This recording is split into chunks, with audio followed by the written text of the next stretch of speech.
بڑی اہم ہے سورہ بقرہ کے اعتبار سے، چونکہ ہم نے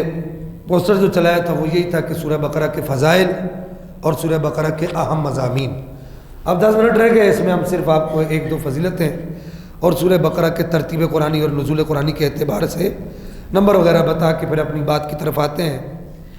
سورہ بقرہ کا نزول کے اعتبار سے نمبر 87 ہے، 87، اور قرآن پاک کی ترتیب کے اعتبار سے سورہ بقرہ کا جو نمبر ہے وہ 2 ہے۔ اب یہاں پر ایک بڑا لطیف نکتہ ہے، اگر آپ لوگ ذہنوں کو حاضر رکھیں تو میں آپ کو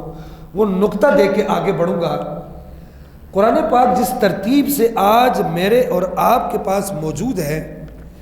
اس ترتیب سے قرآن پاک نازل نہیں ہوا۔ قرآن پاک کی یہ جو صورتیں، یہ آیتیں، کبھی کوئی کہاں نازل ہوئی، کوئی کس جگہ نازل ہوئی، کوئی کدھر نازل ہوئی، کوئی کس جگہ نازل ہوئی، وہ نبی پاک علیہ الصلوۃ والسلام نے، اور یہ بھی ہمارا ایمان ہے، یہ بھی ہمارا عقیدہ ہے کہ یہ جس ترتیب سے قرآن ہمارے پاس موجود ہے، یہ مسئلہ سمجھیے گا، بڑا باریک لطیف نکتہ ہے، کہ جس ترتیب سے قرآن ہمارے پاس موجود ہے،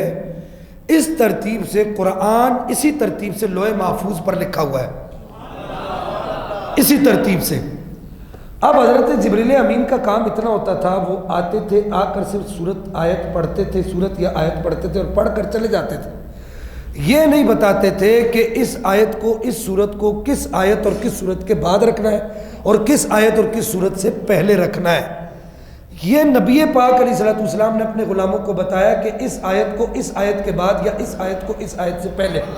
یا اس سورت کو اس سورت کے بعد، یا اس سورت کو اس سورت سے پہلے رکھ دو۔ تو اب لا محالہ ماننا پڑے گا کہ ایسا کوئی معبود نہ ہوگا نہ کہیں ہے، بیٹھا ہے چٹائی پر مگر عرش نشیں ہے۔ سرکار بیٹھے تو یہاں ہوئے تھے، لیکن لوح محفوظ کی ترتیب دیکھ کر بتا رہے تھے، ایسے ایسے قرآن کو لکھتے چلے جاؤ۔ مولوی صاحب کو پریشانی ہے کہ سرکار پاکستان میں تمہیں کیسے دیکھتے ہیں، اور میں نے کہا مولوی صاحب اپنی عقل کو ہاتھ مارو، جو رسول ہزاروں نوری سال، لاکھوں سال اوپر دیکھ سکتے ہیں، تو وہ رسول یہاں 4000 کلومیٹر کے فاصلے پر اپنے غلام کو پاکستان میں کیوں نہیں دیکھ سکتے؟ مولوی صاحب جواب دو اس کا جواب تمہارے پاس ہے؟ کوئی جواب؟ کوئی جواب نہیں ہے تمہارے پاس اس کا، بس